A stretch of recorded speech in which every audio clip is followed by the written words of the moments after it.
আসসালামু আলাইকুম ওয়া রাহমাতুল্লাহি ওয়া বারাকাতুহু। আপনারা সব ভালো আছেন তো? আপনাদের খিদে লাগে না কারণ? হ্যাঁ হ্যাঁ, সত্যি বলছেন নাকি? কাল্লা, কখনোই নয়। অনেকজন আছে মানে পোলাও খেতে ভালোবাসেন একটু, অনেকে একটু বিরিয়ানিটাকে একটু বেশি ভালোবাসেন। তো আমাদের অনেকের বিরিয়ানি পছন্দ, তাই না? তো বিরিয়ানি আমাদের জন্যে আমাদের ঘাড়ে নিঃশ্বাস ফেলছে। তো খুব তাড়াতাড়ি আমরা ইনশাল্লাহ বিরিয়ানিমুখী হব। আল্লাহ যেন খুব তাড়াতাড়ি বিরিয়ানির দর্শন আমাদের দেখায়। তো আপনারা যে এতক্ষণ যাবৎ এই দীর্ঘ সময়ে বসে আছেন, আমার তো খুব অবাক লাগছে। আর অল্প কিছু সময় বসে তারপরে সবাই মিলে ইনশাল্লাহ ভাগ বাঁটোয়ারা করে খাবো, ঠিক আছে? তো যাই হোক, অনেক রকমের শ্রোতা থাকে। কেউ রসুলের পাগল, আল্লাহ আল্লাহ রসুলের পাগল, আবার কেউ বিরিয়ানিরও পাগল, তাই নাকি?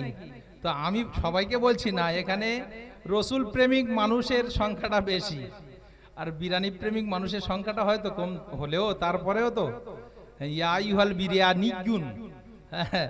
তো যাই হোক, অল্প কিছু দু চার কথা আলোচনা করব, করার পরে সেগুলো আমরা বাস্তবে জীবনে ধারণ এবং লালন করার চেষ্টা করব এবং বাস্তবায়ন করার চেষ্টা করব, আমল করার নিয়তে শ্রবণ করার চেষ্টা করব ইনশাল্লাহ। তার আগে আমি সাহিল বাবুকে স্টেজে আসার জন্য অনুরোধ করব, কারণ আলেমের শান হচ্ছে উপরে, নিচে নয়। जिसका शान जहां होता है उसका वही होना चाहिए, হ্যাঁ হ্যাঁ না না? তো সাহিল বাবুকে আমি উপরে আসার জন্য অনুরোধ করছি। যাই হোক, থ্যাংক ইউ, জাযাকাল্লাহ খয়রান। একজন আলেম, তার শান উপরে হওয়াই উচিত। তো যাই হোক, আল্লাহ শুকর, আপনারা যে ধৈর্য সহকারে বসে আছেন।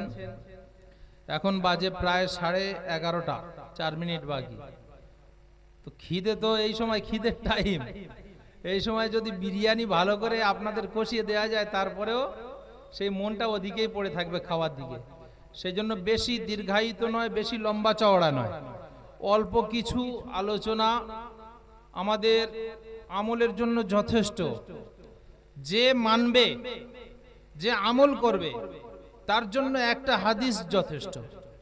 পুরো গোটা 30 পারা কোরআন যদি গুলে খাইয়ে দেওয়া যায়, আর সিয়াসিত্তার কেতাব যত হাদিসের গ্রন্থ আছে, যদি তাকে পুরো সব কিছু তার সামনে দপ্তরটা খুলে দেওয়া যায়, আর যদি নিয়ত যদি না থাকে আমল করব না, তাহলে তাকে পরিবর্তন করা যাবে না।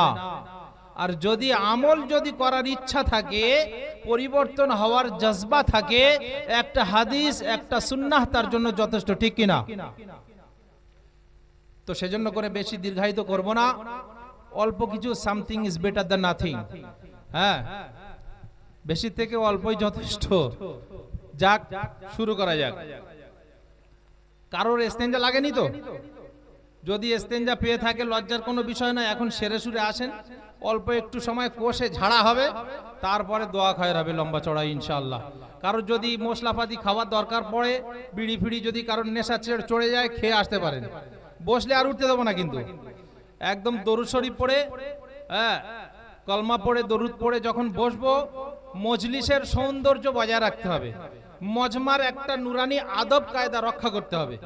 কারণ একটা মজমা চলাকালীন যদি আমি উঠে চলে যাই, আমার দেখে যদি আরেকজন উঠতে থাকে, তাহলে তার ওঠার গোনাটা আমার ঘাড়েও চাপবে। সেজন্য করে আগে ভাগে আমরা একটু সেরে সুরে প্লাস মাইনাস যা করার করে একটু বসে পড়ি। আলহামদুলিল্লাহ, আলহামদুলিল্লাহ নাহমাদুহু ওয়া নাস্তাঈনুহু ওয়া নাস্তাগফিরুহু ওয়া নু'মিনু বিহি ওয়া নাতাওয়াক্কালু আলাইহি ওয়া নাউযু বিল্লাহি মিন শুরুরি আনফুসিনা ওয়া মিন সাইয়্যাতি আ'মালিনা من يهده الله فلا مضل له ومن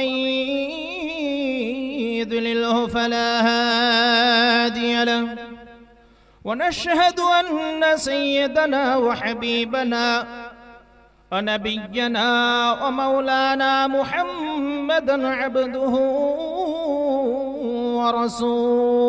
ورسوله أما بعد فقد قال الله تعالى في كلامه المجيد وفي الفرقانه الحميد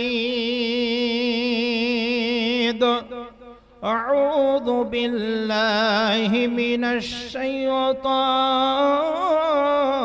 الرجيم بسم الله الرحمن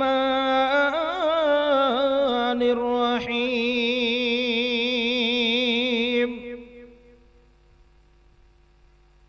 قل إن كنتم تحبون الله فاتبعوني يحببكم الله ويغفر لكم ذنوبكم والله غفور رحيم. وقال النبي صلى الله عليه وسلم من أحب سنتي فقد أحبني ومن أحبني كان معي في الجنة أو كما قال عليه الصلاة والسلام. إن الله وملائكته يصلون على النبي يا أيها الذين آمنوا صلوا عليه وسلموا تسليما اللهم صل على একটু মোহাব্বতে জোরে জোরে গুনগুন আওয়াজে وعلى آل سيدنا مولانا محمد نبی کنے سنی نبی کنے سنی নবীর চোখে দেখি নাই ও খোদা মোর নিয়ে চলো সোনার মক্কা আর মদিনা আল্লাহুম্মা সাল্লি আলা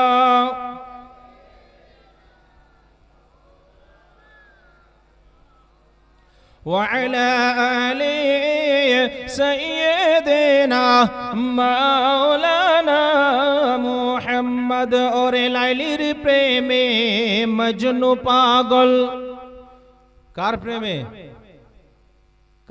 গো লাইলা মজনুর ঘটনা শোনেননি হ্যাঁ কেউ শোনেন মনে হচ্ছে এ তো ভैंस के सामने বিনি বাজানা কার প্রেমে ওরে লাইলির প্রেমে মজনু পাগল আর ইসুফ প্রেমে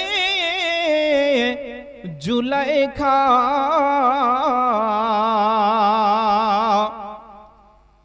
আর নবীর প্রেমে বেলাল পাগল আর পাগল খাদিজা আল্লাহুম্মা মুহাব্বতে সাল্লি আলা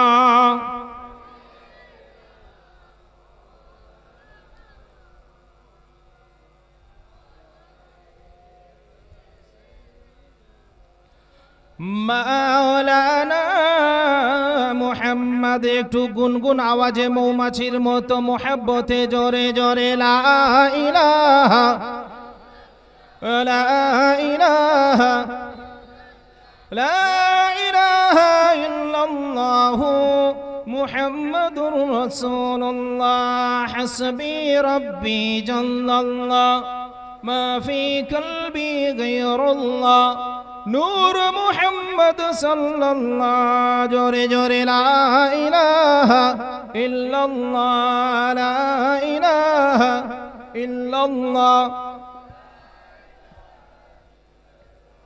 মুহাম্মাদুর রাসূলুল্লাহ সাল্লাল্লাহু আলাইহি ওয়াসাল্লাম। যে সকল ভাইয়েরা দাঁড়িয়ে আছেন দয়া করে চেয়ারও এসে গেছে, একটু চেয়ারে বসে আপনারা মজমার সৌন্দর্যতা একটু বজায় রাখবেন। যে সমস্ত দায়িত্বশীল ভাইরা আছেন একটু ওদিকে চলে যান, চেয়ার এসেছে একটু নামিয়ে নেন। যাদের বাইক আছে বাইকগুলো একটু সরিয়ে দেবেন প্লিজ, একটু অনুরোধ করে বাইকগুলো একটু সাইড করে দেন, চেয়ারগুলো পাতার সুবিধা হবে। দেখেন আমার কাছে এর মধ্যে চিঠি আসতে শুরু করেছে, আমি বসেছি সঙ্গে সঙ্গে চিঠি হাজির, বান্দা হাজির চিঠিও হাজির। তো যাই হোক, চিঠিতে যেটা লেখা আছে ইনশাআল্লাহ সাধ্যমতো বোঝানোর বা বলার চেষ্টা করব।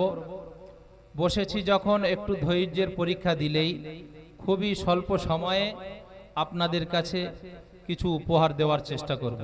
আর আজকেরই বাড়ি থেকে এসেছি, একেবারে টায়ার্ড, ক্লান্ত শ্রান্ত শরীর, তারপরেও আপনাদের ভালোবাসা, আপনাদের স্নেহ, মায়া, মমতা, শ্রদ্ধা আমাকে বলতে বাধ্য করাবে। তো তার আগে একটু মজমাটাকে আমরা একটু সৌন্দর্যতা একটু বাড়িয়ে নিই। বাইকগুলো যাদের আছে একটু সরিয়ে দিই, একটু হাতে হাতে চেয়ারগুলো পেতে দিই। আলহামদুলিল্লাহ, আরো আমাদের শ্রোতা বন্ধুরা আসবেন। মাঝখানের গাড়ি একটা হ্যান্ডেল লক করা আছে, একটু যার গাড়ি একটু দয়া করে হ্যান্ডেলটা একটু খুলে একটু সাইড করে দেন প্লিজ। আসুন আমরা দরুদ পড়ি, আসুন আমরা দরুদ পড়ি, খুশি করি নবীকে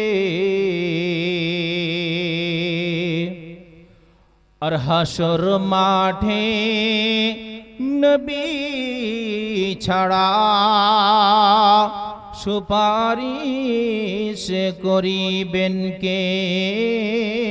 আল্লাহুম্মা সাল্লি আলা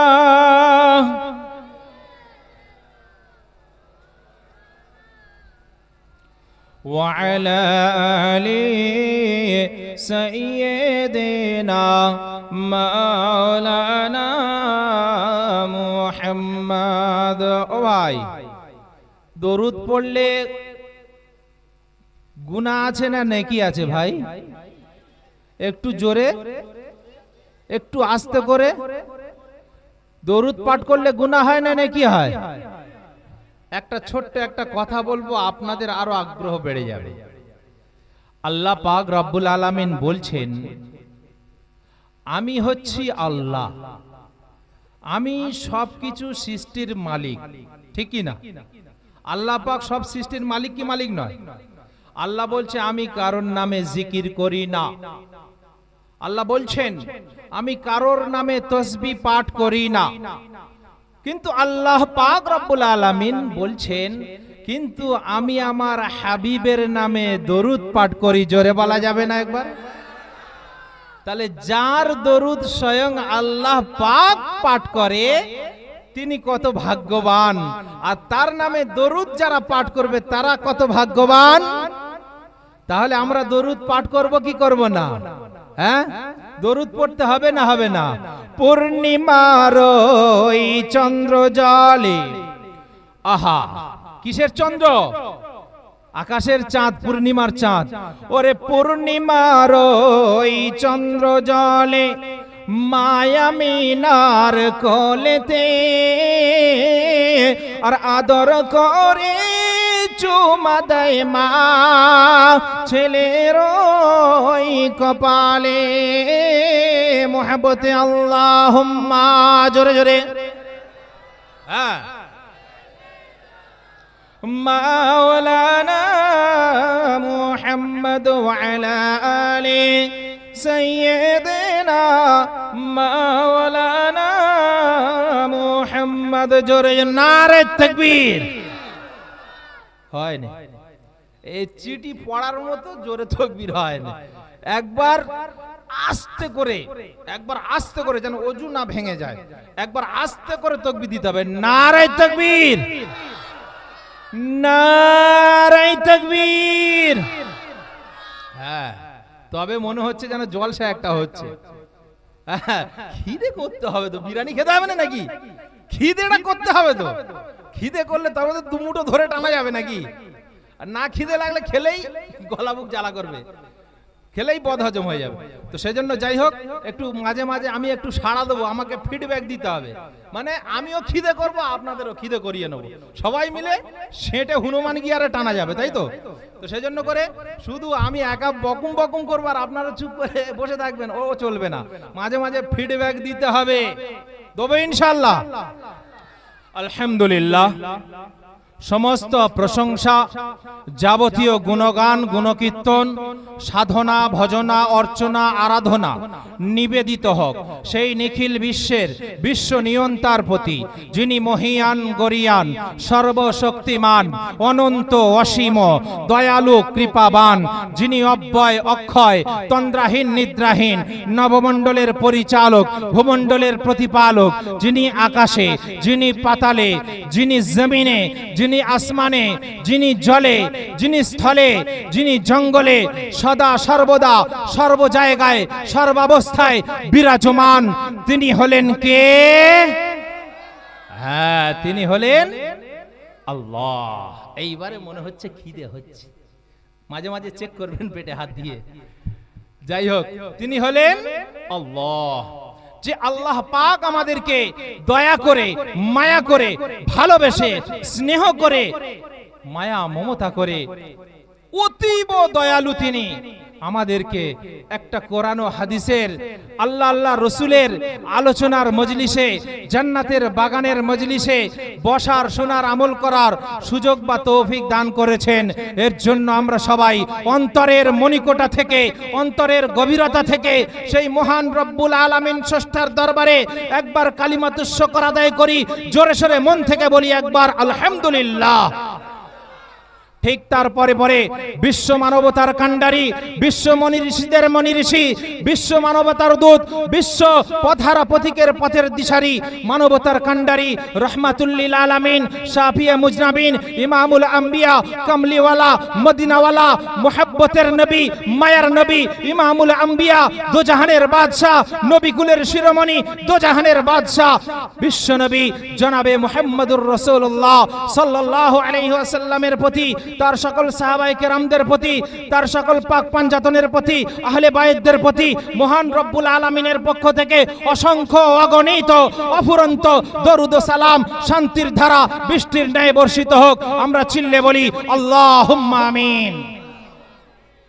আলহামদুলিল্লাহ। আপনারা যেভাবে জোরে জোরে ফিডব্যাক দিচ্ছেন, মনে হচ্ছে আমাকে আর উঠতে দেবেন না এখান থেকে। ভাই না, ঘড়ি কটা বাজে, খিদে টান আসলে কোনো বাধা মানবে না, পেটে খিদে রেখে আর জলসা হবে না। তো যাই হোক, একটু ধৈর্য সহকারে শুনবেন। এটা কিসের মাস? এটা কিসের মাস?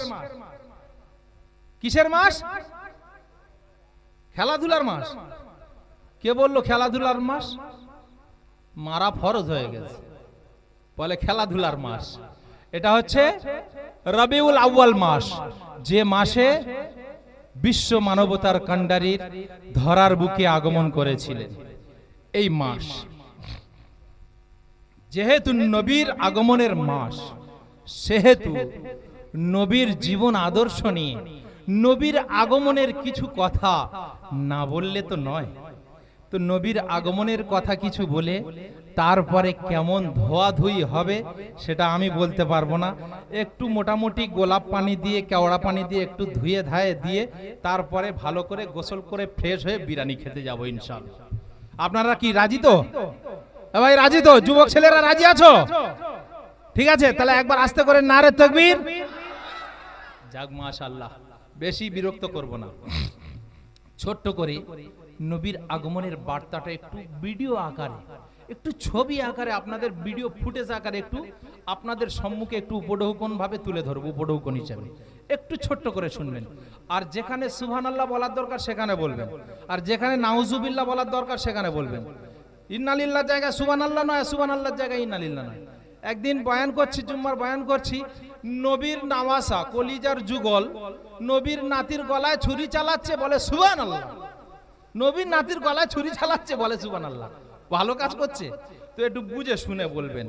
সুবহানাল্লাহ জায়গায় সুবহানাল্লাহ বলতে হবে, আর ইন্নালিল্লাহ জায়গায় ইন্নালিল্লাহ। মেরে ফেল দিচ্ছে ওই জায়গায় দুঃখের সংবাদ শুনলে ইন্নালিল্লাহ বলতে হবে, আর খুশির সংবাদ শুনলে মাশাআল্লাহ সুবহানাল্লাহ এখানেই বলতে হবে। তো যাই হোক, নবীর আগমনের একটু মেসেজ দিই।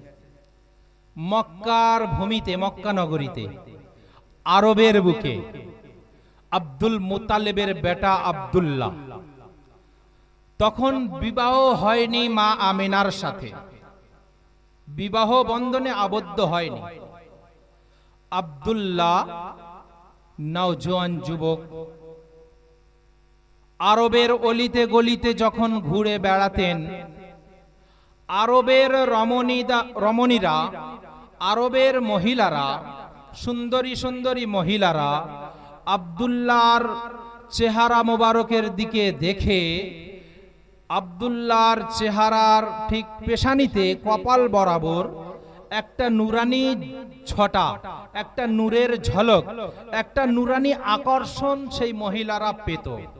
পাওয়ার ফলে সমস্ত আরবের সুন্দরী সুন্দরী রমণীরা তাদের বাড়িতে গিয়ে তাদের পিতাকে, মাতাকে, তাদের অভিভাবকদেরকে এই প্রস্তাব দিত যে তোমরা আব্দুল্লাহর সাথে আমাদের বিবাহের ব্যবস্থা করো, অর্থাৎ আব্দুল্লাহর পিতা আব্দুল মুত্তালিবের কাছে বিবাহের প্রস্তাব নিয়ে যাও। কিন্তু আব্দুল্লাহ বিশ্বনবী, দয়ার নবী, রহমাতুল্লিল আলামিন, আব্দুল্লাহর ঔরসে তো আসবেন, কিন্তু তার যে জননী হবেন তিনি তো সাধারণ কোনো মহিলা নন। তিনি কি সাধারণ মহিলা হবেন? তো সেজন্য করে দিনের পর দিন, হপ্তার পর হপ্তা, মাসের পর মাস আব্দুল্লাহর বিবাহের প্রস্তাব নিয়ে আব্দুল মুত্তালিবের ঘরে লাইন পড়ে যেত। অবশেষে আব্দুল মুত্তালিব এবং তার স্ত্রী বিরক্ত হয়ে যেতেন। কেন? যে আব্দুল্লাহর বিবাহের প্রস্তাব নিয়ে আরবের রমণীরা দিনের পর দিন ঘরে লাইন দিত, কিন্তু অবশেষে প্রত্যেকের প্রস্তাবকে প্রত্যাখ্যান করে দেওয়া হতো। আমি শর্টেজ করছি, সংক্ষিপ্ত, বেশি লম্বা চওড়া করব না, রাত কেটে যাবে, সংক্ষিপ্ত আকারে বলার চেষ্টা করব। তারপরে হঠাৎ করে একদা একদিন মা আমেনার সাথে আব্দুল্লাহর বিবাহ হয়ে যায়। মা আমেনার সাথে আব্দুল্লাহর বিবাহ হয়ে যায়। বিবাহ হয়ে যাওয়ার পরে 3 দিন পরে, কয়দিন পরে বললাম? 3 দিন পরে আব্দুল্লাহ আবার আরবের মক্কা নগরীতে আবার বাইরে বেরিয়েছে। 3 দিন বাইরে বেরোন নাই, 3 দিন পরে উনি বাইরে বেরিয়েছে। বাইরে বার হওয়ার পরে আরবের সুন্দরী রমণীরা তারা আব্দুল্লাহকে দেখার জন্য আবার ভিড় লেগে গেছে। কিন্তু ঘটনাক্রমে তারা আব্দুল্লাহর চেহারার দিকে তাকিয়ে বিবাহের পূর্বে যে নুরানি আকর্ষিত চেহারাটা তারা উপলব্ধি করেছিল, বিবাহের 3 দিন পরে সেই আকর্ষণটা আর দেখতে পেল না। কারণ ওই আকর্ষণটা আব্দুল্লাহর ছিল না, ওই আকর্ষণটা ছিল রাহমাতুল্লিল আলামিন। জোরে বলা যাবে না? তাহলে বিবাহের 3 দিন পরে ওই আকর্ষণটা আব্দুল্লাহর থেকে চলে এলো মা আমিনার নিকটে। এইবারে কিছুদিন যাবার পরে একদা একদিন আব্দুল্লাহ সিরিয়ায় বাণিজ্যে ব্যবসার জন্য সিরিয়ায় যাচ্ছেন। যাওয়ার পথিমধ্যে আব্দুল্লাহ ওনার ইন্তেকাল হয়ে যায়। তখন আল্লাহর নবী সাল্লাল্লাহু আলাইহি ওয়াসাল্লাম মায়ের গর্ভে 6 মাস বয়স, এমতো অবস্থায় মা আমেনা বিধবা হয়ে গেলেন, বেওয়া হয়ে গেলেন। তৎকালীন সময়ে আরব নগরীতে একটা প্রথা ছিল, একটা চলন ছিল, একটা রেশমে রেওয়াজ ছিল যে কোনো বিধবা, কোনো বেওয়া মহিলা সুগন্ধ ব্যবহার করতে পারবে না। কোনো বিধবা নারী, কোনো বিধবা মহিলা কমসে কম 1 বছর যাবত সুঘ্রাণ ব্যবহার করতে পারবে না, এটা আরবের প্রথা ছিল। কিন্তু আব্দুল্লাহ যখন ইন্তেকাল হয়ে গেল, মা আমেনা বিধবা হয়ে যায়। বিধবা হয়ে যাওয়ার পরে মা আমেনা যেখান থেকে যেত, আকাশ পাতাল, পাহাড় পর্বত, নদী নালা, আরবের অলিতে গলিতে এত সুন্দর একটা সুঘ্রাণ মেশকে আম্বারের মতো প্রবাহিত হতে লাগলো। এই সুঘ্রাণ পেয়ে আরবের নারীরা পর্যন্ত সমালোচনা করতে বাধ্য হয়েছিল। আরবের মহিলারা কানাঘুষো করতে শুরু করে দিল, এই সুঘ্রাণ কোথা থেকে আসে? আমিনার তো স্বামী নেই, স্বামী হারা, ও তো বিধবা হয়ে গেছে। আমাদের রেশমে রেওয়াজ অনুযায়ী সুঘ্রাণ ব্যবহার করা নিষিদ্ধ, কিন্তু আমেনা এত খুশবু ব্যবহার করে কেন? এটা তো ভালো নয়, ভালো নয়। এই খবরটা আব্দুল মুত্তালিবের কানে চলে যায়। 1 জন 2 জন 3 জন শুনতে শুনতে শুনতে শুনতে আব্দুল মুত্তালিবের কান পর্যন্ত পৌঁছে গেল। আব্দুল মুত্তালিব তার স্ত্রীকে ডেকে বলে, এ তো ভালো নয়, এ তো সুখবর নয়। আমাদের পুত্রবধূ তো বিধবা হয়ে গেছে, কিন্তু আমাদের রেশমে রেওয়াজ অনুযায়ী সুঘ্রাণ ব্যবহার করা নিষিদ্ধ। কিন্তু আমার পুত্রবধূ সুঘ্রাণ ব্যবহার করার কারণে আমি মানুষের কাছে মুখ দেখাতে পারি না, আমার রাজত্ব চলে যাচ্ছে, আমার সর্দারিত্ব চলে যাবার উপক্রম। ও বিবি জান, তোমার পুত্রবধূকে একবার ডেকে জিজ্ঞাসা করো, এ কেন সুঘ্রাণ ব্যবহার করে, এ কেন খুশবু ব্যবহার করে? আব্দুল মুত্তালিব ওনার স্ত্রীকে বলছেন। মুত্তালিব পুরুষ মানুষ, পুত্রবধূকে বলবে, কেমন একটা লজ্জার বিষয় নয়? তো নিজের স্ত্রীকে ডেকে স্ত্রীর মাধ্যমে পুত্রবধূকে জিজ্ঞাসা করার কথা বলছেন। তো আব্দুল মুত্তালিবের স্ত্রী অর্থাৎ আব্দুল্লাহর মা আম্মা জান বলছে, হ্যাঁ গো, আমিও যেন একটা খুশবু পাই। যখন আমেনা গোসলখানায় গোসল করে আসবে, তারপরে আমি যখন গোসল করতে যাব, যেন একটা সুন্দর একটা খুশবু, একটা সুঘ্রাণ, একটা সুগন্ধ যেন আমার নাকে চলে আসে। কেন বলো তো? কেমন ধরনের মেয়ে, বিধবা হয়ে গেছে, তারপরে এত না না, এই ব্যাপারটা তো ভালো, সুবিধা ঠেকছে না, ওকে জিজ্ঞাসা করা উচিত। অবশেষে আব্দুল মুত্তালিবের স্ত্রী বলছে, হ্যাঁ গো, আচ্ছা দুজনে মিলে জিজ্ঞাসা করব, এত তো লজ্জার কোনো ব্যাপার নয়, দুজনে মিলেই জিজ্ঞাসা করি আসো। তো অবশেষে আমেনাকে ডাক করানো হলো। আমেনাকে ডাক করানোর পরে জিজ্ঞাসা করা হচ্ছে, মা বেটি, এই রকম লোকের মুখে কানাঘুষো শুনতে পাচ্ছি, তুমি নাকি এই রকম খুশবু ব্যবহার করো, লোকে সমালোচনা করছে। তখন মা আমেনা তিনি আর উত্তর না দিয়ে, তিনি আর কোনো উত্তর না দিয়ে, কোনো অ্যানসার না দিয়ে আব্দুল মুত্তালিব এবং ওনার স্ত্রীর সামনে একটু থুতু নিক্ষেপ করলেন। যেমনি থুতু নিক্ষেপ করেছেন, ওই থুতু থেকে মেশকে আম্বারের মতো সুগন্ধি ছড়িয়ে গেল। থুতু কথা বলে। তখন মা আমেনা মুচকি হেসে বলে, আম্মা জান, আমাকে তুমি যে কথা জিজ্ঞাসা করতে চেয়েছো, আমি জানি আমার রাজটাকে আমি গোপন রাখবো, আমার এই কথাটাকে আমি কাউকে জানতে দেব না।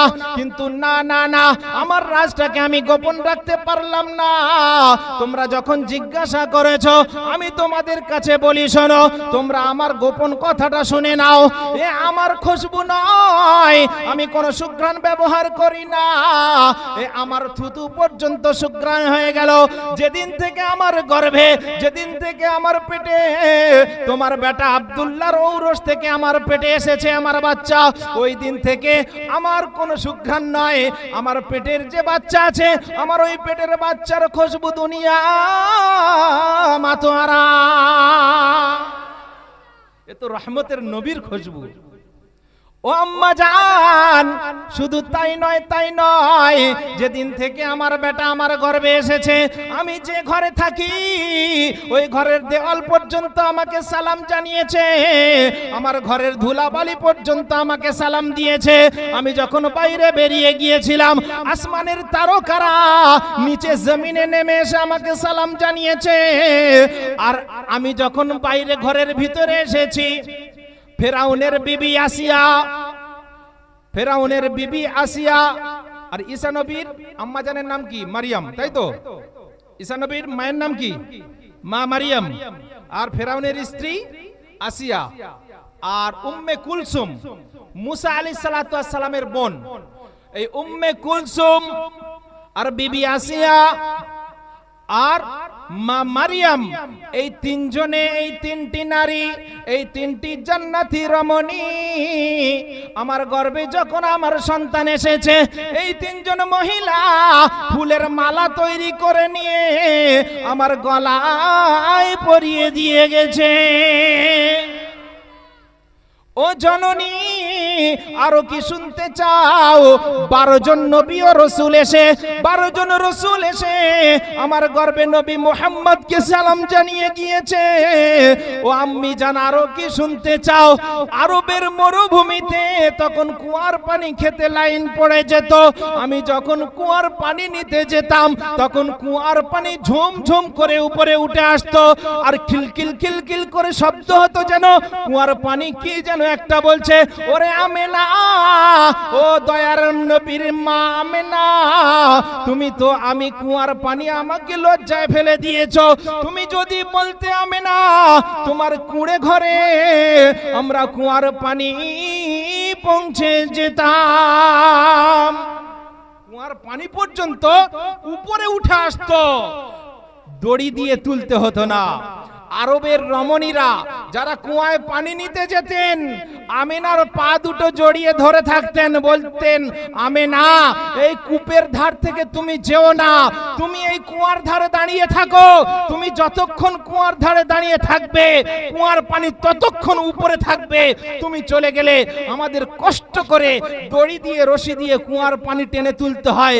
আমেনা, তুমি যেও না, তুমি এখানে দাঁড়িয়ে থাকো, আমরা একটু পানি তুলে নিই, তারপরে তুমি যাবে। এই বলে আমেনার পা দুটো জড়িয়ে থাকতো আরবের রমণীরা। একবার আস্তে করে বলা যাবে না? হ্যাঁ, এটা তো নবীর আগমনের বার্তা। নবী আসছেন, মায়ের পেটে সবে নবী আসছেন। কে আসছেন? দো জাহানের বাদশা। কে আসছেন? একবার বলুন, কে আসছেন? দো জাহানের বাদশাহ।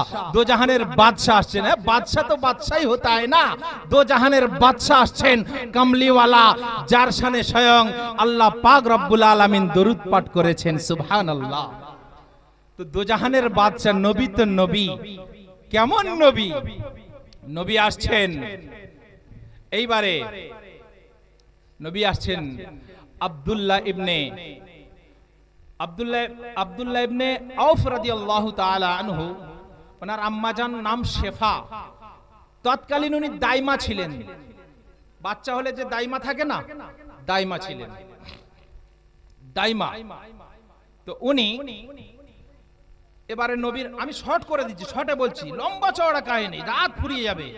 নবীর আগমনের বার্তা, আগমনের ঘটনা শুনলে কলিজা ফেটে যাবে, চোখ ফেটে পানি বেরোবে। আমি শর্টেজ করছি, একদম হালকা সামথিং, একদম শর্টে বোঝানোর চেষ্টা করছি। নবী আসছেন, নবী আসছেন, নবী যখন দুনিয়াতে আগমন করছেন, তো শেফা উনি দাইমা ছিলেন। বলছেন ওনার বর্ণনা অনুযায়ী যে নবী যখন আসছেন, বলছেন এমন একটা খুশবু মা আমিনার ঘরে, এমন একটা সুরভিত খুশবু, পুরো চারিদিকে খুশবুতে ভরে গেল। ওই রকম খুশবু পৃথিবীর কোনো খুশবু নয়। তো যখন আসছেন আল্লাহর নবী, দয়ার নবী, মায়ের নবীর একটা বাচ্চা যখন মায়ের গর্ভ থেকে দুনিয়াতে আগমন করে, তার শরীরে ময়লা নোংরা লেগে থাকে তো ভাই, কিন্তু দয়ার নবী, মায়ের নবীর সোনার শরীর মোবারকে, বদন মোবারকে একটা বালু রাশি কণা পর্যন্ত একটা ময়লা ছিল না। একবার জোরে বলা যাবে না সুবহানাল্লাহ। আল্লাহর নবী সাল্লাল্লাহু আলাইহি ওয়াসাল্লাম, দুজাহানের বাদশা কামলিওয়ালা হাবিবুল্লাহ যখন ধরার বুকে আগমন করছেন, আল্লাহর নবী সাল্লাল্লাহু আলাইহি ওয়াসাল্লামকে যেন মায়ের পেটে কে যেন খাতনা করে দিয়েছে। মায়ের পেট থেকে খাতনা হয়ে এসেছে, আর মায়ের পেট থেকে যেন নাড়ি কেটে এসেছে, নাভি কেটে এসেছে। নাভি দুনিয়ার পৃথিবীর কোনো দাইমা কাটেনি, মুসলমানি কোনো পৃথিবীর কোনো হাজম করেনি। আল্লাহর নবী ধরার বুকে যখন আগমন করলেন, নবীর আগমনটা এত আশ্চর্যজনক ছিল, সমস্ত বাচ্চারা পৃথিবী এসে ট্যাঁ ট্যাঁ ট্যাঁ ট্যাঁ করে চিৎকার করে কেঁদে দেয়। কিন্তু দয়ার নবী, মায়ার নবী আমার যখন পৃথিবীর জমিনে পদার্পণ করলেন, দয়ার নবী আমার শেফা দাইমা তিনি বর্ণনা করছেন, দয়ার নবী পৃথিবীতে আসার পরে লম্বা চওড়া একটা আল্লাহর কুদরতি কদমে সিজদা দিয়ে দিলে। সিজদায় করতে করতে নবী পৃথিবীতে এসেছেন, সিজদা করতে করতে নবী পৃথিবীতে লম্বা চওড়া সিজদা দিলেন। একেবারে সুবহে সাদেকের টাইমে, যে সময় আমাদের সাহরির সময় শেষ হয়, সুবহে সাদেকের টাইমে তুলুয়ে আফতাব, সূর্য উঠবো ভাব, আল্লাহর নবী, দয়ার নবী মুহাম্মদ মুস্তাফা, দুজাহানের বাদশা যখন সিজদা থেকে মাথা তুললেন, তোলার পরে শাহাদাত আত্তাহিয়াত অর্থাৎ বৈঠকে বসে শাহাদাত আঙ্গুলটা একবার ইশারা করলেন। দাইমা অর্থাৎ শেফা বর্ণনা করছেন, পৃথিবীতে যেন একটা নুরানি আলো ঝলমল করে সারা পৃথিবী আলোকিত হয়ে গেল। জোরে বলুন, সারা পৃথিবী আলোকিত। नबीर मुजज़्ज़ा स्टार्ट, नबी तो नबी, वही नबी क़यामत के मैदान में सभी नबी नफ्सी नफ्सी करेगा। हमारा नबी उम्मती उम्मती या रब्बी उम्मती उम्मती करेगा। सुभान अल्लाह। तो ওই নবী, যে নবী আমাকে আপনাকে, যে নবী উম্মতদেরকে জাহান্নাম থেকে বাঁচিয়ে জান্নাতে নিয়ে যাওয়ার জন্য সারা পৃথিবীতে যতদিন ছিলেন কেঁদেছেন, সেই নবী, সেই মুস্তাফা, সেই কমলিওয়ালা, সেই দুজাহানের বাদশার আগমন। এমত অবস্থায় যখন ভূমিষ্ঠ হয়ে গেল, পৃথিবীতে আগমন করলেন, মা আমেনা কোলে করে নাচাচ্ছেন। মা আমেনা কোলে করে নাচাতে নাচাতে হাউমাউ করে কাঁদছেন। কেন কাঁদছেন? দেখেন, কোন বাচ্চা যদি কোনো মায়ের গর্ভে থাকে আর সেই গর্ভাবস্থায় যদি তার স্বামী মারা যায়, তো সেই স্ত্রীর যে কষ্ট হয়, ও কষ্ট সেই স্ত্রী ছাড়া আর পৃথিবীর কেউ অনুভব করতে পারে না।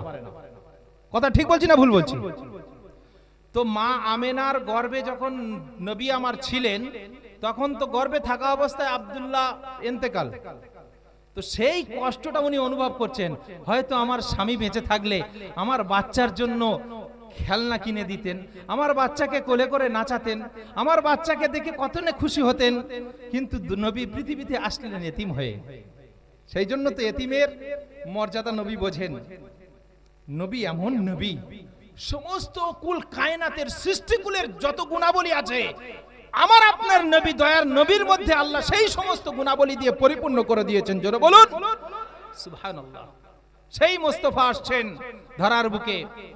মা আমেনা ডুকরে ডুকরে কাঁদছেন আর কলিজার টুকরা নবী মুহাম্মদ হাবিবুল্লাহকে কোলে করে নিয়ে ডুকরে ডুকরে কাঁদছেন আর আল্লাহকে বলছেন, ওগো আমার আল্লাহ, ওগো আমার মালিক রে, আজকের যদি আমার কলিজার টুকরা সন্তানের পিতা এই পৃথিবীর জমিনে থাকতো, তাহলে আমার বাচ্চাকে খেলনা কিনে দিত, তাহলে আমার বাচ্চাকে কোলে করে নিয়ে আদর করত, তাহলে আমার বাচ্চাকে দেখে কতই না খুশি হতো। আমার আল্লাহ রাব্বুল আলামিন এই কথাটা শুনে আর সইতে না পেরে বলে, আমার আল্লাহ রাব্বুল আলামিন মা আমেনার কানে কানে বলে, ওরে আমেনা, আমার ওরে আমেনা, এটা তো তোর পুত্র সন্তান, এটা তো তোর মায় বেটার সম্পর্ক, তোর সাথে তো সন্তানের জননীর সম্পর্ক, আর আমি আল্লাহ আমার হাবিবের সাথে মাহবুবিয়াতের সম্পর্ক, আমার সাথে বন্ধুত্বের সম্পর্ক। আমার নবীর বেটা, আমার নবীর পিতা আব্দুল্লাহ যদি বেঁচে থাকতো, তোমার স্বামী যদি বেঁচে থাকতো, তাহলে আমার হাবিবের জন্য প্লাস্টিকের খেলনা কিনে দিত। তোমার স্বামী যদি বেঁচে থাকতো, তাহলে মাটির খেলনা কিনে আনতো, মাটির পুতুল কিনে আনতো, কাঠের পুতুল কিনে আনতো, প্লাস্টিকের খেলনা কিনে দিত। ওরে আমেনা, তোর তো পুত্র সন্তান, কিন্তু আমার তো দোস্ত, আমার সাথে তো দোস্তের সম্পর্ক, আমার সাথে তো হাবিবের সম্পর্ক, আমার সাথে তো মুহাব্বতের সম্পর্ক। ওরে আমেনা, আমি আমার হাবিবকে দুনিয়ার কোনো খেলনা দেব না। ওরে আমেনা, তোমার স্বামী নেই, তুমি দুঃখ করো কেন? তোমার স্বামী নেই, তুমি কান্না করো কেন? আমার হাবিবের জন্য প্লাস্টিকের খেলনা শোভা পায় না, আমার দোস্তের জন্য মাটির পুতুল শোভা পায় না। আমি আল্লাহ রাব্বুল আলামিন আমার হাবিবের জন্য আমি স্বয়ং খেলনা নিজে হাতেই উপহার দেব। কে বলছেন? আল্লাহ স্বয়ং, আল্লাহ স্বয়ং হাবিবের জন্য খেলনা এনে দেবে। কি সেই খেলনা? কি সেই খেলনা? আমার আল্লাহ পাক রব্বুল আলামিন বলে, ও জিবরিল, জিবরাইল যাও যাও যাও, আমার হাবিবের জন্য খেলনা নিয়ে যাও। আল্লাহ পাক রব্বুল আলামিন আকাশের চাঁদকে হুকুম দেয়, ওরে আকাশের চাঁদ, আমার হাবিবের কাছে চলে যাও, আমার হাবিবের কাছে চলে যাও। মাত্র 10 থেকে 12 ঘন্টা সময়। আমেনাকে বলে, আমেনা তুমি একটু ধৈর্য ধারণ করো, একটু সবর করো, আমার হাবিবের জন্য আমি খেলনা নিজেই হাতে পাঠাবো। আল্লাহ রাব্বুল আলামিন যখন দিন গড়িয়ে রাত্রি পদার্পণ করে, রাত্রি চলে আসে, আল্লাহ রাব্বুল আলামিন আকাশের চাঁদকে বলে, ওরে আকাশের চাঁদ, আমার হাবিবের কাছে চলে যাও। আল্লাহর নবী, দয়ার নবী, মায়ের নবী আমার খোলা আসমানের নিচে তাকিয়াতে মাত্র 12-14 ঘন্টার বাচ্চা, মাত্র 12 থেকে 14 ঘন্টার শিশু রহমতের নবীকে তাকিয়াতে খোলা আসমানের নিচে শুইয়ে দিয়েছে। আর নবীর চাচা যান হযরতে আবু তালেব দেখছেন আকাশের চাঁদ সজোরে গতিতে বিশ্ব নবী, দয়ার নবীর একেবারে মাথার উপরে এসে উপস্থিত। আকাশের চাঁদকে আল্লাহ পাক খেলনা হিসেবে পাঠিয়ে দিয়েছেন। ওরে আমেনা, আব্দুল্লাহ থাকলে তো প্লাস্টিকের খেলনা, দুনিয়ার কাঠের মাটির খেলনা দিত, আমার হাবিবকে ওই খেলনা শোভা পায় না। আমি আল্লাহ আকাশের চাঁদকে আমার হাবিবের জন্য খেলনা হিসেবে পাঠিয়ে দিলাম। আবু তালেব তো চমকে গিয়ে চিল্লে উঠেছে। আকাশের চাঁদটা যখন সজোরে নবীর দিকে আসছে, আবু তালেব মনে করেছে এক্ষুনি আমার ভাতিজার গায়ে পড়বে হয়তো, কিন্তু মাথার উপরে এসে আকাশের চাঁদ নবীজির মাথার উপরে এসে দাঁড়িয়ে যায়। নবীজি 12 থেকে 14 ঘন্টার বাচ্চা, তিনি হাত পা নাড়ছেন, তিনি খেলা করছেন খোলা আসমানের নিচে। আবু তালেব বর্ণনা করছেন যে আমি যেন দেখছি আমার ভাতিজা হাত পা নেড়ে নেড়ে খেলা করছে, মাত্র 12-14 ঘন্টার শিশু, কিন্তু আমার ভাতিজা যখন হাত পা নেড়ে খেলা করছে, আমার ভাতিজার হাত পা নাড়ার সাথে সাথে আকাশের চাঁদটা যেন ড্যান্স করছে। জোরে বলুন, ড্যান্স বোঝেন তো? হ্যাঁ, ড্যান্স বোঝেন না? কেউ ড্যান্স বোঝে না রে আল্লাহ। এক্ষুনি যদি বলি লুঙ্গি ড্যান্স বোঝেন, বলবে সব হ্যাঁ। লুঙ্গি ড্যান্স বোঝেন তো? হ্যাঁ, ড্যান্স মানে নাচ, নৃত্য, নৃত্য পরিবেশন করছে, নাচছে। আল্লাহ নবী হাত পা নাড়াচ্ছে, আর আল্লাহ নবীর হাত পা নাড়ানোর তালে তালে তালে তালে আসমানের চাঁদ নবীর মাথার কাছে এসে ড্যান্স করছে, নাচছে। আল্লাহ নবীর মুজিজা। শর্ট করছি। আল্লাহর নবী, দয়ার নবী আমার যখন পৃথিবীতে আসলেন, আল্লাহ পাক রব্বুল আলামিন আসমানে ঘোষণা দিয়েছেন। হ্যাঁ ভাই, মালাক মানে কি? মালাইকা। মালাইকা মানে কি? ফেরেশতা। একে ইংরেজিতে বলে এঞ্জেল। মালাইকা ফেরেশতা, এঞ্জেল। এই ফেরেশতাদের কোনো ছুটি হয় না। ছুটি হয়? ফেরেশতাদের কোনো ছুটি হয় ভাই? ফেরেশতাদের কোনো ছুটি হয় না। কিন্তু আশ্চর্যের বিষয়, আমার আল্লাহ পাক রব্বুল আলামিন আমার হাবিবের জন্য, নিজের দোস্তের জন্য, নিজের হাবিবের জন্য আসমানের ফেরেশতাদেরকে দুদিন ছুটি ঘোষণা করেছেন। জোরে বলা যাবে না? ফেরেশতাদের ছুটি। একবার নবীর পৃথিবীতে আগমনের সময় ছুটি, আরেকবার নবী মেরাজে যখন গিয়েছিলেন তখন ফেরেশতাদের ছুটি। এই দুটো টাইম, এই দুটো সময়ে আল্লাহ পাক ফেরেশতাদেরকে আসমানে ছুটি, আমভাবে ছুটি ঘোষণা বলছে, ফেরেশতারা তোমরা এনজয় করো, আনন্দ করো, মস্ত করো। নবী যখন ধরার বুকে আসলেন, ফেরেশতারা আসমানে হুল্লোড় শুরু করে দিয়েছেন, আনন্দে মাতোয়ারা হয়ে গিয়েছেন। পুরো আসমানের ফেরেশতারা খুশিতে একে অপরের গলায় গলায় মিলছেন। 7 আসমানের ফেরেশতা প্রথম আসমানে নেমে এসেছেন, প্রথম আসমানের ফেরেশতা চতুর্থ আসমানে, চতুর্থ আসমানের ফেরেশতা পঞ্চম আসমানে। ঈদের খুশিতে যখন সরকারি ছুটি থাকে, আমরা ঈদের নামাজ পড়ে ঈদের আনন্দে আত্মহারা হয়ে খুশিতে মেতে গিয়ে একে অপরের সাথে, বন্ধু বন্ধুর সাথে, আত্মীয় আত্মীয়র সাথে গলায় গলায় মিলি না, গলাকুলি করি না? ঠিক আকাশের ফেরেশতারা, আল্লাহর ফেরেশতারা আল্লাহর ছুটি ঘোষণা পেয়ে তারা একে অপরের সাথে কে কোন আসমানে চলে গিয়েছে, কে কার সাথে গলাকুলি করছে, শুধু নবীর আগমনের খুশিতে। একবার জোরে বলা যাবে না? কিন্তু হায় রে আফসোস, নবীর আগমনের খুশিতে যে আল্লাহ ফেরেশতাদেরকে ছুটি ঘোষণা করে, নবীর আগমনের খুশিতে একটা নদীর মোহনার মাছ, একটু খুলে বলি না হলে বোঝার অসুবিধা হবে ভাই।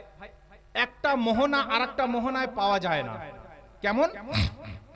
নদীর মোহনা বলে, নদীর গন্তব্যকে একটা অংশকে মোহনা বলে, যে এটা নদীর মোহনা।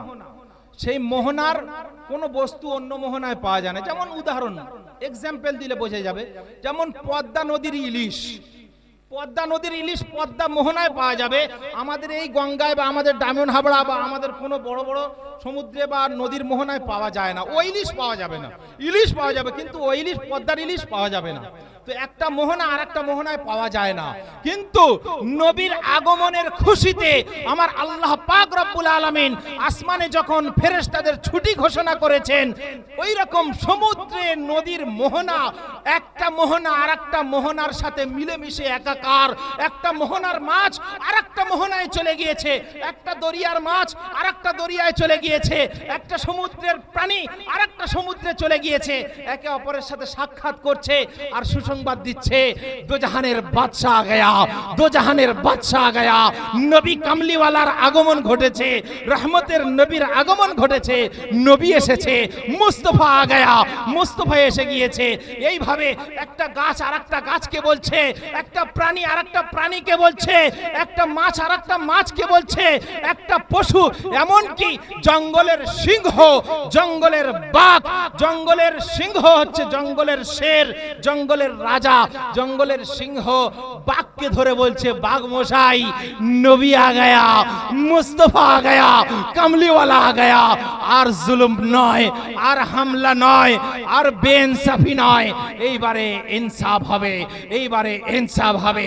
মুস্তাফা আ গয়া, মুস্তাফা আ গয়া। বিশ্ব নবীর আগমনে ধরাতল থেকে আসমান, আকাশ থেকে নিয়ে পাতাল, পাতাল থেকে নিয়ে পাহাড়, একটা পাহাড় আর একটা পাহাড়কে এইভাবে একে অপরের খুশি বিতরণ করছে আর বলছে, নবী আ গয়া, কামলিওয়ালা আ গয়া, মুস্তাফা আ গয়া। নবীর আগমনের খুশি সারা পৃথিবী আত্মহারা হয়ে গিয়েছে। আর সৃষ্টির সেরা মখলুকাত, আশরাফুল মখলুকাত, মানব জাতি, আমি আর আপনি হতভাগা গুনাহগার, সেই নবীর আগমনে একটু খুশি হব না? ভাই খুশি হব কি হব না? যে বাজারা নবীর আগমনের মাসে অন্তর থেকে খুশি হয় না, জেনে রাখবেন তার ইমানে ঘাটতি আছে। ঠিক কি না? ঠিক কি না? কেউ কথা বলে না। নবীর আগমনে যে বা যারা খুশি হয় না, জেনে রাখবেন তার ইমানে ঘাটতি আছে। কথা ঠিক কিনা? হ্যাঁ। আর নবীর আগমনে ইমানদার খুশি হবে। আর নবী যখন ধরার বুকে আগমন করেছিলেন, মুস্তাফা যখন বিশ্বনবী কামলিওয়ালা যখন পৃথিবীর বুকে এসেছিলেন, তখন শয়তান এইভাবে মাথার চুলটা ধরে আর এইভাবে টেনে হিঁচড়ে নিজের মাথার চুল ছুঁড়েছিলেন আর আফসোস করেছিলেন, সর্বনাশ হয়ে গেল, সর্বনাশ হয়ে গেল, সর্বনাশ হয়ে গেল। তো নবীর আগমনে যে বা যারা খুশি হয় না, নবীর আগমনে যে বা যারা খুশি হয় না, আনন্দিত হয় না, সে শয়তানের ভাই ছাড়া অন্য কিছু নয়। কথা ঠিক কিনা? সেজন্য করে নবীর আগমনে আমরা খুশি না বেজার? আমি একটু শর্টে করে দিই, একটু আগে বেড়ে যাই। হালিমা দাইমা নিয়ে গেছেন ঘোড়ার পিঠে চড়ে, গাধার পিঠে চড়ে, বা হালিমার ঘটনাটা আমি এখান থেকে কাট করে নিচ্ছি, কারণ শেষ হবে না। 12:15 হয়ে গেছে, খিদে তো লেগেছে ভাই। থাক, এই পর্যন্ত থাক নাকি? হ্যাঁ, এই পর্যন্ত থাক, কি বলেন? হ্যাঁ, মাথা খারাপ বলে 3টে পর্যন্ত। সারা রাত জলসা শুনে আর ফজরের নামাজ যদি কাজা হয়, কোনো ফায়দা হবে? হ্যাঁ, নবীর আশিক, আমরা তো সবাই আশিক রাসূল, আমরা সবাই নবী প্রেমিক। এখানে যারা উপস্থিত হয়েছে আমরা সবাই নবী প্রেমিক, আমরা সবাই আশিকে রাসূল। কিন্তু আশিকে রাসূল তখনই আশিকে রাসূল প্রমাণ হবে যখন মসজিদে আজান হবে আর আমরা এসে জামাতে শরীক হব, সেই প্রকৃত আশিকে রাসূল। আর মসজিদে আজান হবে হাই আলা সালাহ, আর আমরা বলবো মুসল্লিরা তোরা যে কজন পড়ি সে কজন যা, বাকি সবাই পালা, তাহলে সে প্রকৃত আশিকে রাসূল হতে পারলো না। সে হচ্ছে নবীকে ভালোবাসে না, নবীর সাথে গাদ্দারি করলো, সে নবীকে ধোঁকা দিল, সে নবীর সাথে চিটিংবাজি করলো। তো সেজন্য প্রকৃত আশিকে রাসূল হলে নবী যে কথা বলেছেন, যে পথে চলেছেন, সাহাবাদেরকে যে পথে তিনি ছেড়ে গিয়েছেন, সেই পথ আমাদের ধারণ করতে হবে, সেই পথ আমাদেরকে লালন করতে হবে, সেই পথে চলতে হবে। তাহলে আমি আপনি প্রকৃত আশিকে রাসূল হতে পারবো। আল্লাহর নবী বলছেন, আজান হলে মসজিদে আয়, যখন হাটে যাবে, যখন কারবারে যাবে, যখন দোকান খুলবে, বিসমিল্লাহ বলে দোকানের শাটারটা তোলো আর বিসমিল্লাহ বলে বসে যাও। ওজনে কম দেবে না, ব্যবসায় মিথ্যা কথা চলবে না, কারবারে ধোঁকা দেওয়া যাবে না, সততার সাথে, ন্যায়পরায়ণতার সাথে, মানুষের সাথে, কাস্টমারদের সাথে সুন্দরভাবে আচরণ করে সঠিকভাবে ব্যবসা করো। কাল কিয়ামতের ময়দানে এই সৎ ব্যবসায়ী নবীন, সিদ্দিকিন, শুহাদা, সালিহিনদের কাতারে আল্লাহ পাক রব্বুল আলামিন দাঁড় করিয়ে দেবেন। জোরে বলুন। তাহলে একজন ন্যায়, সৎ এবং সততার সাথে যিনি ব্যবসা করেন, তার মাকাম, তার ইজ্জত, তার সম্মান নবীদের সাথে তার হাসর হবে, সিদ্দিকদের সাথে হাসর হবে, আর শহীদদের সাথে হাসর হবে। এটা মামুলি কথা নয় ভাই, এটা মামুলি কথা নয়। তো আসুন, যে কথা বলছিলাম, সময় সংক্ষিপ্ত। নবী যখন একটু গুটি গুটি পায়ে হাঁটতে শুরু করলেন, নবী যখন হাঁটতে শুরু করলেন গুটি গুটি পায়ে, ঠিক একই অবস্থা দেখে মা আমেনা, তিনি নবীর ওই গুটি গুটি পায়ে আলতো আলতো হোঁচট খেয়ে পড়ে যাচ্ছে, আবার উঠছে, আবার পড়ে যাচ্ছে, সবে হাঁটা শিখেছে। এই দৃশ্যটা দেখে মা আমেনা ডুকরে ডুকরে কাঁদছেন আর স্বামীর কথা চিন্তা করছেন, ভাবছেন, আয় রব্বুল আলামিন, আমার স্বামী যদি আজকের বেঁচে থাকতেন, আমার স্বামী যদি আজকের এই ধরাধামে থাকতেন, তার কলিজার টুকরা সন্তানকে তিনি আরব ভূমিতে, আরব নগরীতে হাত ধরে হাঁটাতেন। আমার স্বামী যদি বেঁচে থাকতেন, মক্কা নগরীতে হাঁটাতেন, মক্কায় দুটো বড় বড় মেলা হতো, ওই মেলায় নিয়ে যেতেন। আমার স্বামী যদি থাকতেন, তার কলিজার টুকরা সন্তানকে নিয়ে ফুপুর বাড়ি যেতেন, খালার বাড়ি যেতেন, নানার বাড়ি যেতেন, চাচার বাড়ি যেতেন, আত্মীয় স্বজনের বাড়ি যেতেন। এই এই বলে ডুকরে পিটে কাঁদছেন। আল্লাহ রাব্বুল আলামিন তিনি মা আমেনার কানে কানে বলে, ওরে আমেনা, আমার নবীর সাথে তোমার সন্তানের সম্পর্ক, কিন্তু আমার নবীর সাথে আমার মাহবুবিয়াতের সম্পর্ক, আমার নবীর সাথে আমার দোস্তের সম্পর্ক, আমার বন্ধুর সম্পর্ক আমার নবীর সাথে।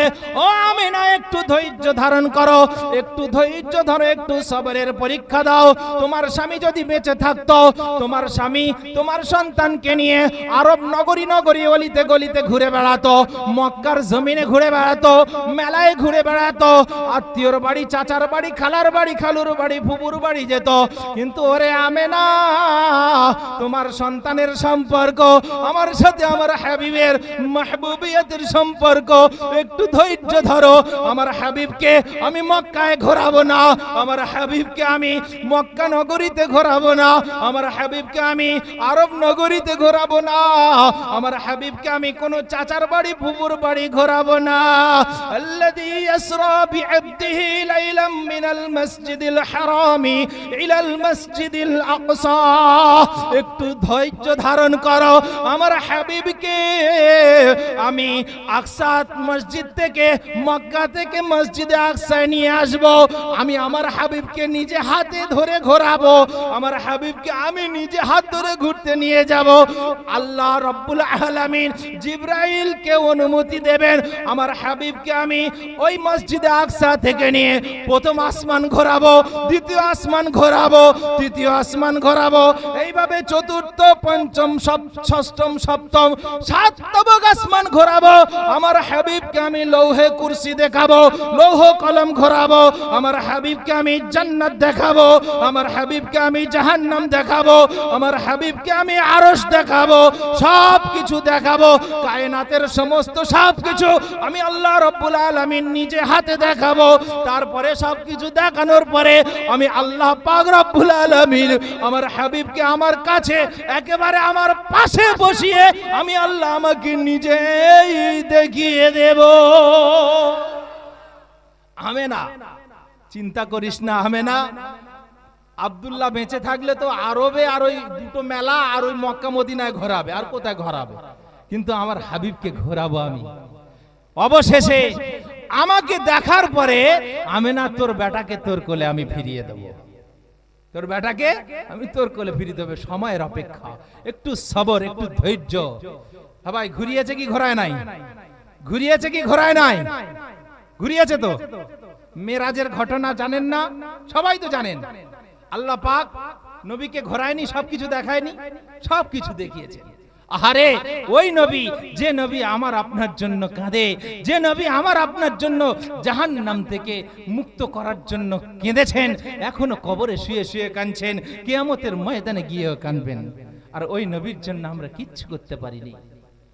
ওই নবীর জন্য আল্লাহ পাক রব্বুল আলামিন যখন কোরআনে কারীম অবতীর্ণ করেন, নাজিল করেন, তখন এত কষ্ট হয় কোরআন নাজিল হওয়ার সময়। কিতাবের মধ্যে এসেছে যে আরবের মরুর জাহাজ, উটকে বলা হয় মরুর জাহাজ, মরুভূমির জাহাজ। বলছে আরবের ওই মরুভূমিতে যখন আল্লাহর নবী সাল্লাল্লাহু আলাইহি ওয়াসাল্লামের উপরে কোরআন অবতীর্ণ হতো, তখন মরুভূমির জাহাজ অর্থাৎ বড় বড় উটগুলো গলাটা লম্বা করে দিয়ে ওই মরুভূমির উপরে শুয়ে পড়তো। এত কষ্ট তারাও সহ্য করতে পারতো না। তাহলে কত নবীর উপরে তাহলে কত কষ্ট হতো কোরআন নাজিল হওয়ার সময়। তো ওই সময় একদা একদিন কোরআন নাজিল হচ্ছে, والضحى والليل إذا سجى ما ودعك ربك وما قلى وللآخرة خير لك من الأولى ولسوف يعطيك ربك فترضى ولسوف يعطيك ربك فترضى ولسوف يعطيك ربك فترضى।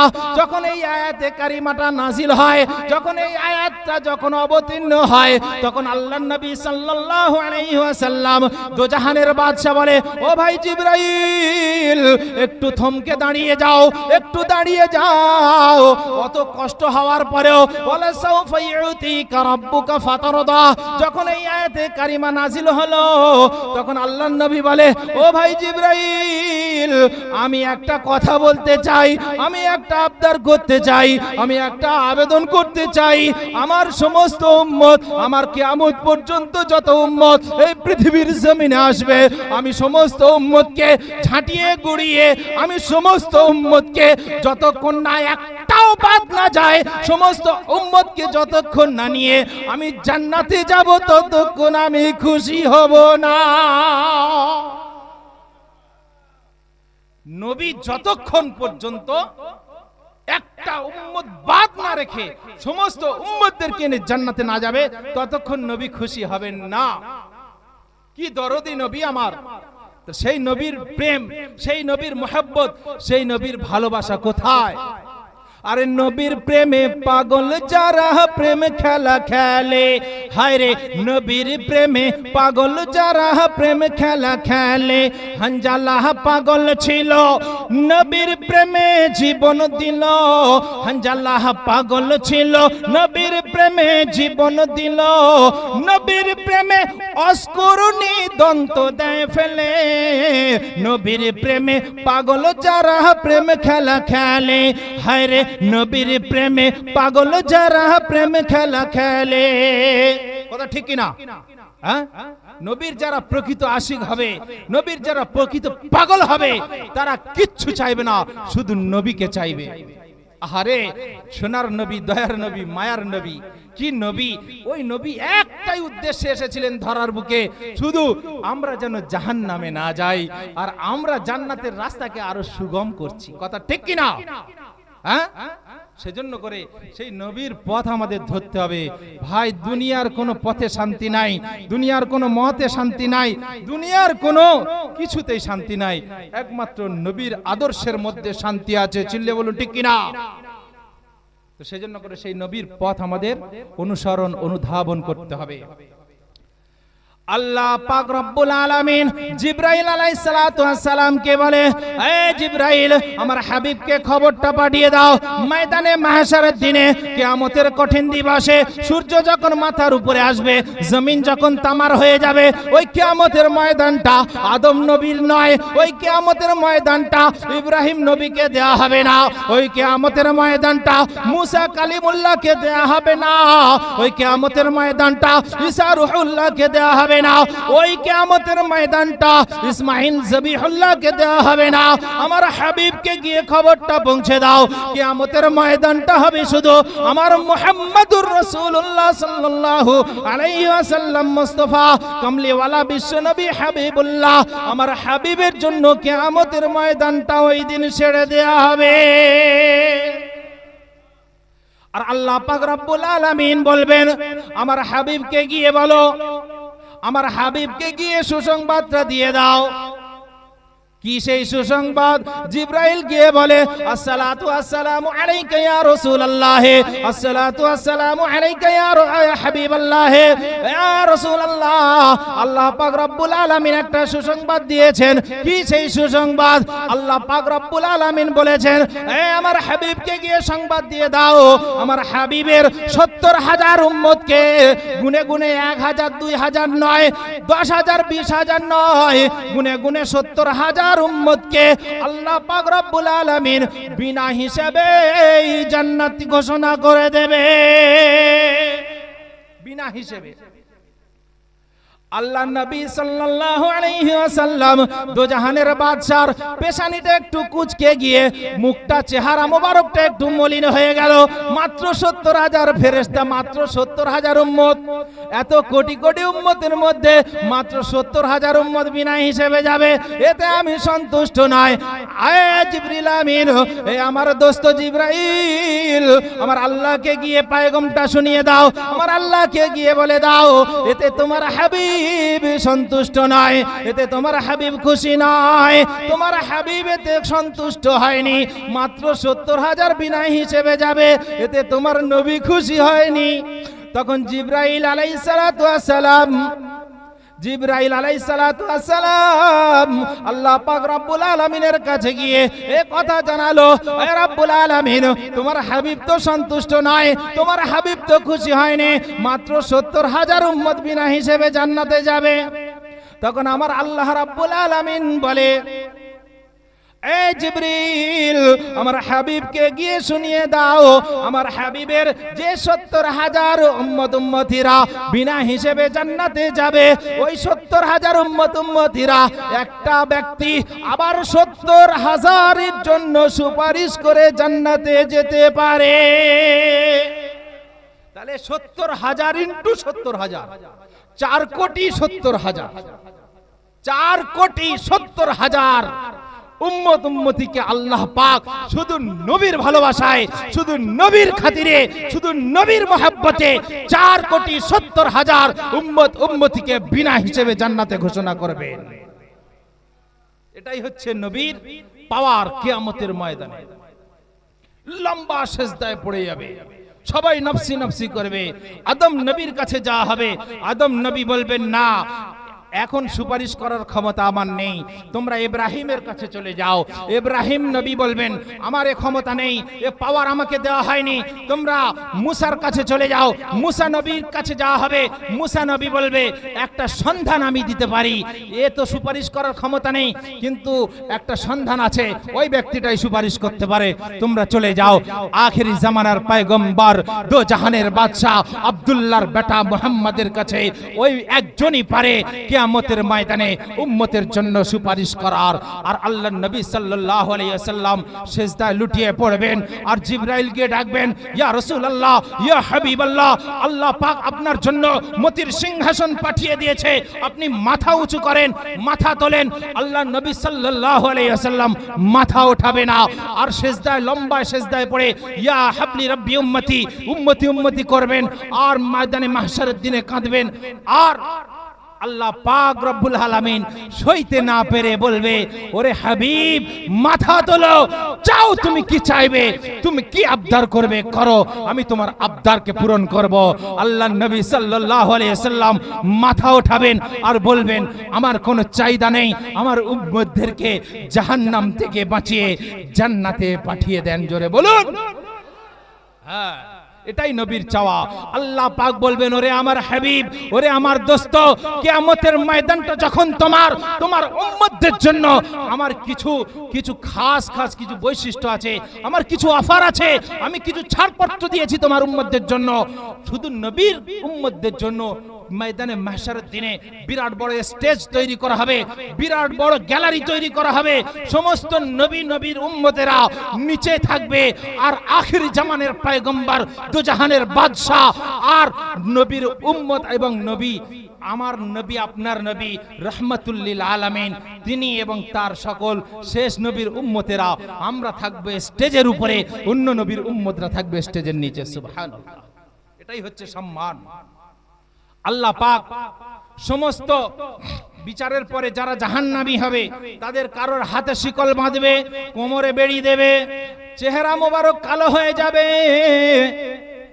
কিন্তু আল্লাহ পাক রব্বুল আলামিন ফেরেশতাদেরকে অনুমতি দেবেন, খবরদার ফেরেশতারা আমার আখেরি জামানার পয়গম্বর আমার হাবিবের উম্মতদের হাতে শিকল পড়াবে না, আমার হাবিবের উম্মতদের কোমরে বেড়ি পড়াবে না, আমার হাবিবের গলা ধাক্কা দিতে দিতে নিয়ে যাবে না, আমার হাবিবের চেহারা, আমার হাবিবের উম্মতের চেহারা যেন কালো না হয়ে যায়, ওদেরকে ইজ্জতের সঙ্গে নিয়ে যাবে। কোথায়? যারা জাহান্নামী হবে, নবীর আখেরি নবীর উম্মত যারা জাহান্নামী হবে, তাদের জন্য এই ইজ্জত, এই সম্মান। হাতে কোনো শিকল নেই, কোমরে কোনো বেড়ি নেই, না ঘাড় ধাক্কা, না চেহারা কালো, একেবারে সম্মানের সঙ্গে জাহান্নামে নিয়ে যাবে। বাহ, সম্মানের সঙ্গে জাহান্নামে নিয়ে যাবে। আর জাহান্নামাই তো নিয়ে যাবে, এদিকে জাহান্নামের ফেরেশতা মালিককে বলবে, মালিক দাও তুমি আগুন ধরিয়ে, আর নবীর খাতিরে নবীর উম্মতদেরকে বলে দেবে, হে আমার শেষ নবীর উম্মতেরা, তোমরা আমার নামের জিকির করো, আমার হাবিবের নামে দরুদ পাঠ করো, আমার নামের সাথে আমার হাবিবের নামটাও তোমরা নাও, তোমাদের জাহান্নামের আগুন স্পর্শ করতে পারবে না।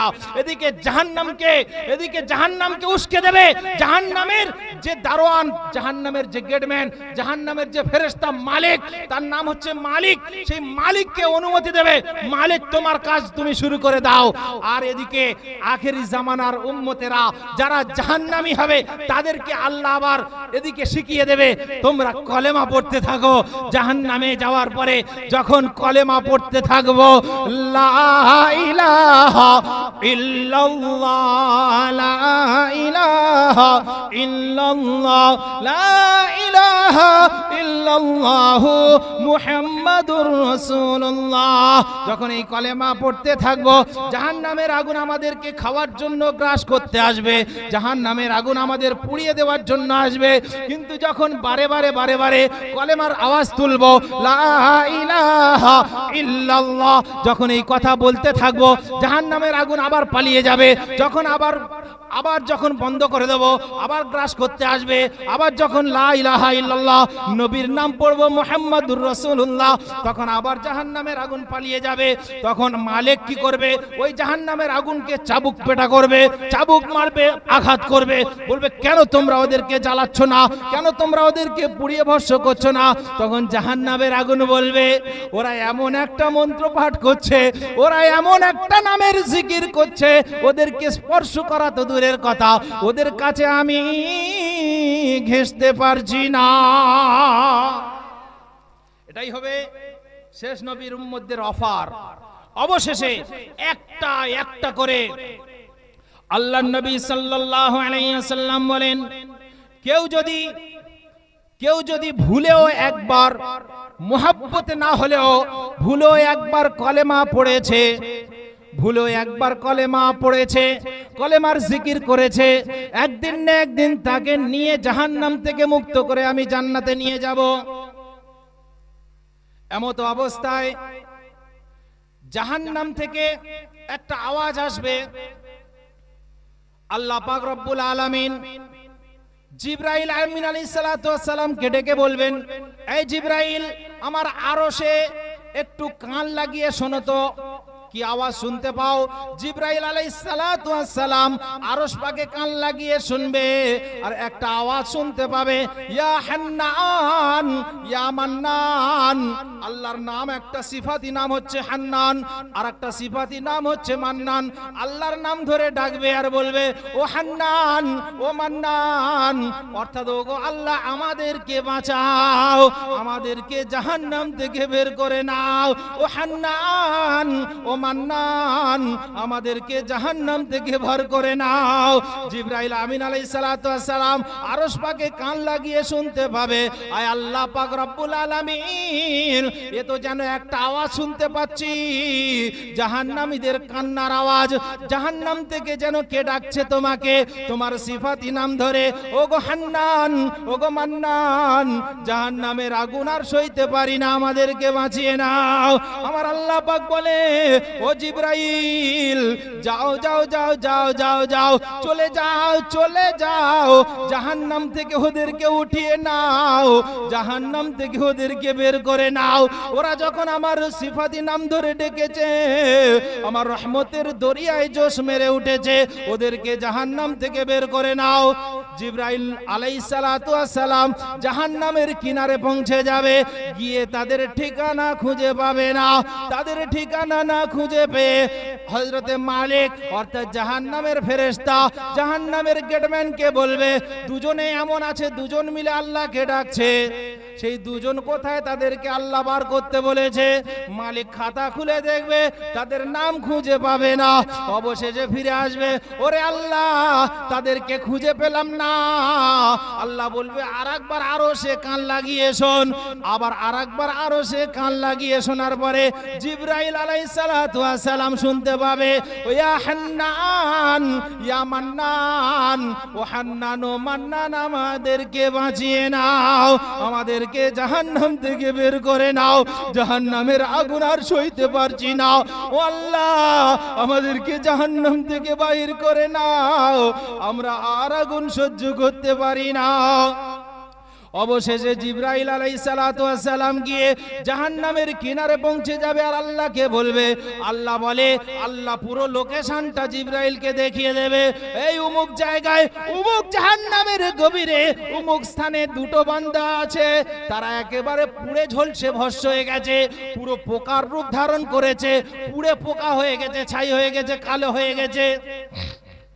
যখন লোকেশনটা জিবরাইল আলাইহিস সালাতু ওয়াস সালামকে আল্লাহ পাক নিজেই দিয়ে দেবেন, তখন জিবরাইল আলাইহিস সালাতু ওয়াস সালাম জাহান্নামের একেবারে তলদেশ থেকে গিয়ে দেখবে, জাহান্নামের একেবারে গভীরে দেখবে সেই দুটো বান্দা একেবারে পুড়ে জ্বলছে, কালিমা লিপ্ত হয়ে গিয়েছে।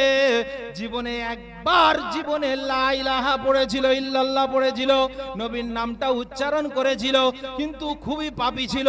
তাদের ওই শাস্তি খেঁচার পরে তারপরে ওই জাহান্নাম থেকে তুলে আবে হায়াত নামক একটা জায়গায় তাদেরকে শোধন করে শোধনাগারে ফেলে তাদেরকে আল্লাহর রহমতের জান্নাতে ঢুকিয়ে দেবে।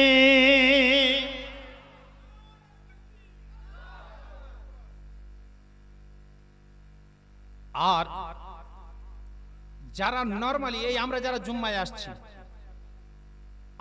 জুম্মায় আসছি বা পাঁচ ওয়াক্ত নামাজে আসছি, হয়তো মানুষ চলার পথে গুনাহ হতে পারে, ভুল হতে পারে, যে চলে সে তো হোঁচট খায় নাকি? পৃথিবীতে আমরা মানুষ হিসেবে এসেছি, কুল্লু ইনসানুন খতাউন, প্রত্যেকটা মানুষের ভুল হবেই, কেউ ভুলের ঊর্ধ্বে নয়। তো ভুলগুলো আল্লাহর কাছে ক্ষমা চাইলে আল্লাহ ক্ষমা করে দেবেন।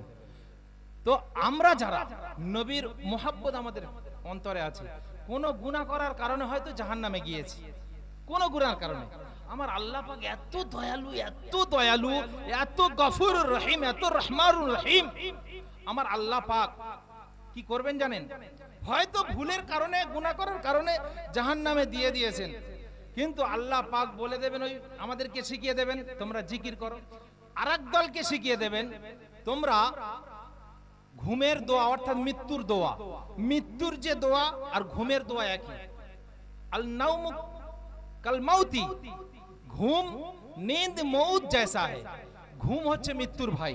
তো আমুতু ওয়াহিয়া, আল্লাহুম্মা বিইসমিকা, আল্লাহুম্মা বিইসমিকা আমুতু ওয়াহিয়া, আমুতু ওয়াহিয়া, আল্লাহর নামে মৃত্যুবরণ করছে, আবার আল্লাহ ওঠালে জীবিত করলে আবার জীবিত হব, আবার সকালে যদি ঘুম ভাঙে উঠবো, এইভাবেই তো আমরা আমুতু ওয়াহিয়া দোয়া পড়ে শুইতো।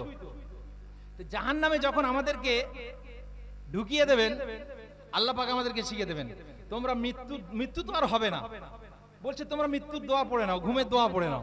তো জাহান্নামে গিয়ে আমরা আমুতু ওয়াহিয়া, আল্লাহুম্মা বিইসমিকা আমুতু ওয়াহিয়া পড়ে ঘুমিয়ে পড়বো, কিন্তু শাস্তি তো আল্লাহ দিতে হবে। ওয়াদাল্লাহি হাক্কুন, আল্লাহর ওয়াদা হচ্ছে হক, ধ্রুব সত্য, তো শাস্তি তো পেতেই হবে আমাদের। তো যখন আমরা শাস্তি পাবো, আল্লাহ বলবে তোমরা ঘুমের দোয়া পড়ে নাও, তোমরা দোয়া পড়ে তোমরা ঘুমিয়ে যাও। তো আমরা যখন আল্লাহুম্মা বিইসমিকা আমুতু ওয়াহিয়া পড়ে ঘুমিয়ে পড়বো, আমার আল্লাহ পাক রব্বুল আলামিন এত দয়ালু, এত দয়ালু, ওই যে ঘুমিয়ে পড়বো ওই ঘুমের ঘরে আল্লাহ পাক শাস্তি দিয়ে আমরা যখন জাগ্রত হব, তখন আল্লাহ পাক বলে তোমাদের শাস্তি খেচা হয়ে গেছে, যাও তোমরা আমার রহমতের জান্নাতে চলে যাও। সুবহানাল্লাহ। এটাই হচ্ছে আল্লাহর দয়া, এটাই হচ্ছে আল্লাহর মায়া, তিনি হলেন আল্লাহ। সেজন্য করে কেউ কারোর কষ্ট দেব না, কেউ কারোর সঙ্গে জুলুম করব না, কেউ কারোর হক নষ্ট করব না। কারণ যতই বড় নেককার, পরিষ্কার, ইমানদার হোক না কেন, যদি কারোর তিল পরিমাণ হক নষ্ট করেছি, আমার আল্লাহ পাক তাকে ছেড়ে কথা বলবেন না, কিয়ামতের ময়দানে তাকে পাকড়াও হতে হবে। সেজন্য করে দোস্তরা আমার, পিতামাতার হক আছে, বাপের প্রতি সন্তানের হক আছে, মায়ের প্রতি যেমন সন্তানের হক আছে, সন্তানের প্রতিও পিতামাতার হক আছে, বন্ধু বন্ধুর প্রতি হক আছে, পাড়া প্রতিবেশীর প্রতি হক আছে, ইমাম মুসল্লির প্রতি হক আছে, মুসল্লি ইমামের প্রতি হক আছে, একে অপরের প্রতি, এক মুসলমান আর এক মুসলমানের প্রতি 6টা হক আছে, 6টা হক আছে। তো সেজন্য করে আমরা প্রত্যেকেই প্রত্যেকের হক আদায় করার চেষ্টা করব ইনশাআল্লাহ, করব ইনশাআল্লাহ। একটা হচ্ছে হকের দুটো ভাগ আছে, একটা হচ্ছে হুকুকুল্লাহ আর একটা হচ্ছে হুকুকুল ইবাদ। একটা হচ্ছে আল্লাহর হক আর একটা হচ্ছে বান্দার হক। আল্লাহর হক কি? আল্লাহর হুকুম, নবীর তরিকা, আল্লাহর হুকুম, নামাজ, কালাম, হজ, যাকাত ইত্যাদি ইত্যাদি নেক কাজগুলো করতে হবে, এগুলো আল্লাহর হক। আল্লাহর হক আল্লাহ চাইলে ক্ষমা করতে পারেন। আল্লাহর হকগুলো যদি আমরা নাও আদায় করতে পারি, আল্লাহর দয়া হলে, আল্লাহর মায়া হলে, আল্লাহর ইহসান হলে, আল্লাহর করুণা হলে আল্লাহ ক্ষমা করতে পারেন।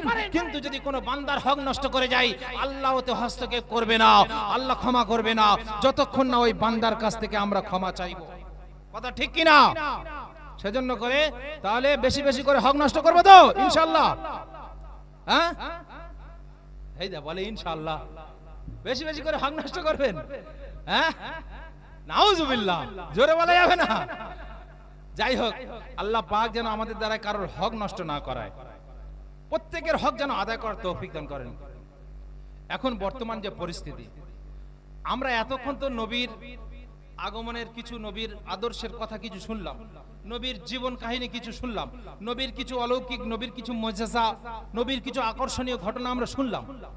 আরো অনেক আছে, নবীর কথা বললে রাত পার হয়ে যাবে, ভালো লাগবে, কিন্তু সময়ের দিকটা খেয়াল রাখতে হবে। হ্যাঁ, 1:15 বাজে, বলে 12টা বাজে।